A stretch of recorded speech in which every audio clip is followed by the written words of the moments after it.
Hello everyone. Today I'll be discussing about disorders of the thyroid gland. The thyroid gland is a butterfly-shaped organ present at the front of the neck, and it secretes main hormones T3 and T4. Now the thyroid gland is regulated by the pituitary gland, which is present in the brain, and it does so through secretion of TSH, or the thyroid stimulating hormone. So normally a very fine balance exists between the T3, T4 and the TSH levels, and any disruption of this balance leads to what is called as thyroid disorders. Now thyroid disorders can be broadly categorized into hypothyroidism, hyperthyroidism and thyroid nodules, and I will be discussing each of them briefly. Hypothyroidism, as the name implies, involves a decrease in secretion from the thyroid gland. So biochemically there is a low T3 and low T4 with a corresponding increase in TSH levels. The common symptoms of hypothyroidism include fatigue, lethargy, weight gain, excessive puffiness and swelling of the body, dry skin, constipation. In women it will lead to menstrual irregularities and infertility.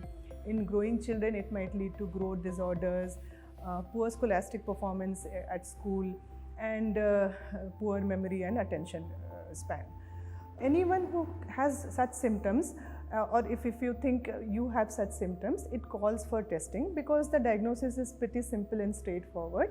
Getting a thyroid function test usually clarifies the diagnosis, and the treatment subsequently is relatively easy and very gratifying. Hence, anyone with such symptoms must consider getting a thyroid function test done. Moving on to hyperthyroidism. Hyperthyroidism, again, as is obvious from the name, implies increased thyroid hormone production. So biochemically we have a high T4, a high T3 and a corresponding decrease in TSH levels. Now the common symptoms of hyperthyroidism include anxiety, palpitations, tremors, weight loss.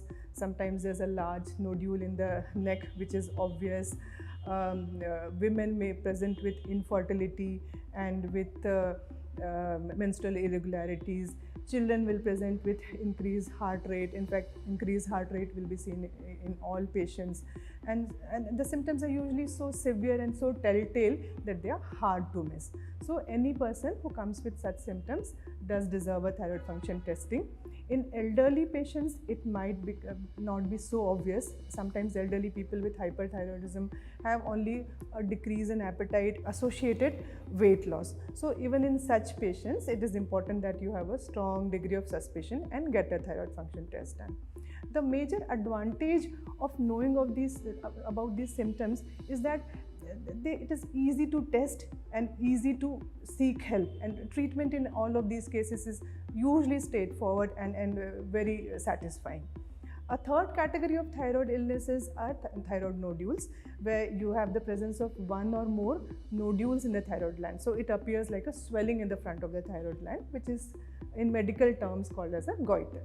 So both nodular disorders of thyroid can present with either hyperthyroidism or hypothyroidism, or they may cause no thyroid dysfunction at all.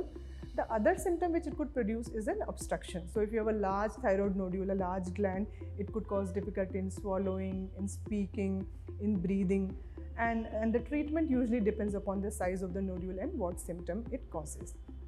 Hence, the broad takeaway from this is that always watch out for such symptoms. Do not delay testing if you have them, and see your endocrinologist if required.